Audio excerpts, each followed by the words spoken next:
I'm now going to demonstrate the deep tendon reflexes. In doing the reflexes, it's important to position the patient, it's important to know the level that you're testing, and it's important to have the right tools in order to get the reflex. We use a Queen's square hammer.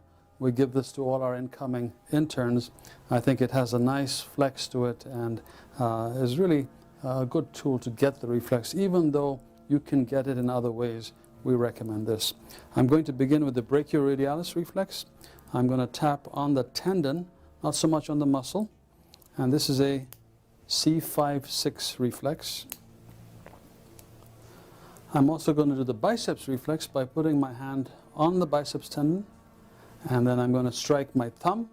And I will feel the contraction as well as perhaps see the muscle contract.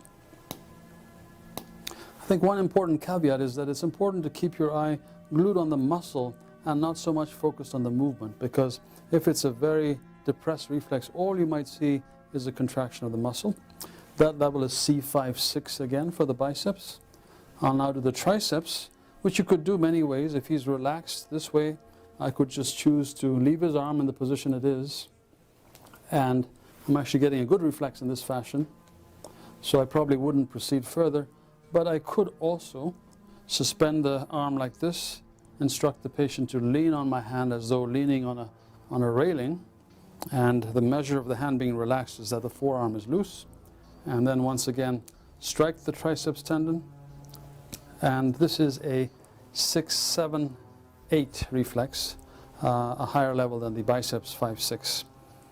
If people are hyperreflexic, you can often elicit a finger flexion reflex.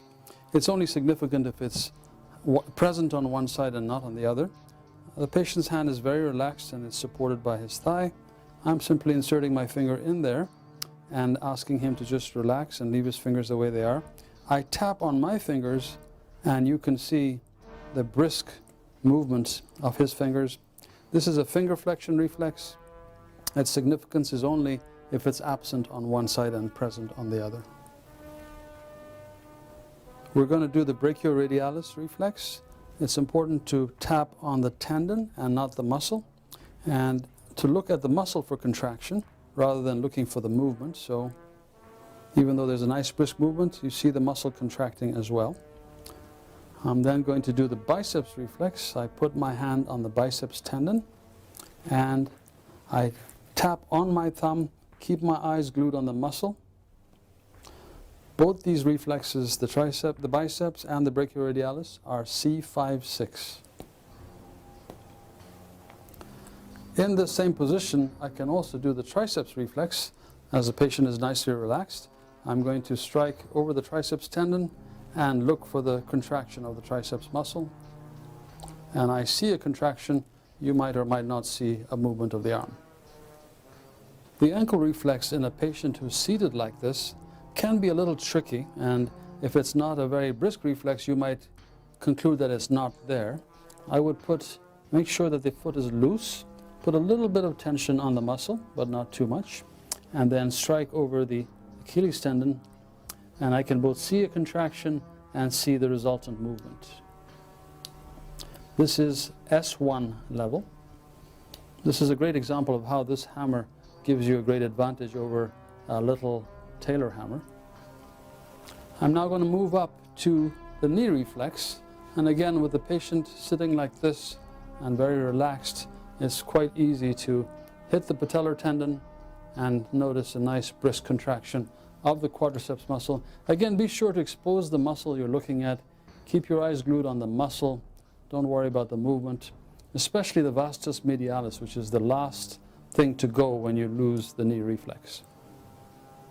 The ankle reflex in a bedridden patient is a little more tricky, and there's a couple ways you can do it, but it's easy to conclude that the reflex is not there when it actually is and your technique impeded you from getting it. One way to do it is to simply make a bar with your two fingers across the metatarsal heads and cock the foot up just a tad. Keep your eyes on the muscle, and in this case you can actually see a nice brisk contraction just by this. Yet another way to do it is if the patient is mobile and has fairly loose joints, you can outwardly rotate the hip, flex the knee a tad, again put a little bit of tension on the tendon, keep your eye glued on the muscle, don't worry about the movement, the muscle is what we want to see. And we see a very nice contraction. This is again S1. Yet another way, which is useful in someone who doesn't relax very well, is to take the foot you're examining and cross the upper 1/3 of the foot you're testing over the lower 1/3 of the other foot. And the great beauty of this method is that if you get them positioned successfully, the patient cannot keep their foot taut. It winds up being a great position because they are unable to contract their foot. And now I put a little bit of tension there, eyes glued on the muscle, and we see a very nice contraction. This is the ankle reflex, it's S1.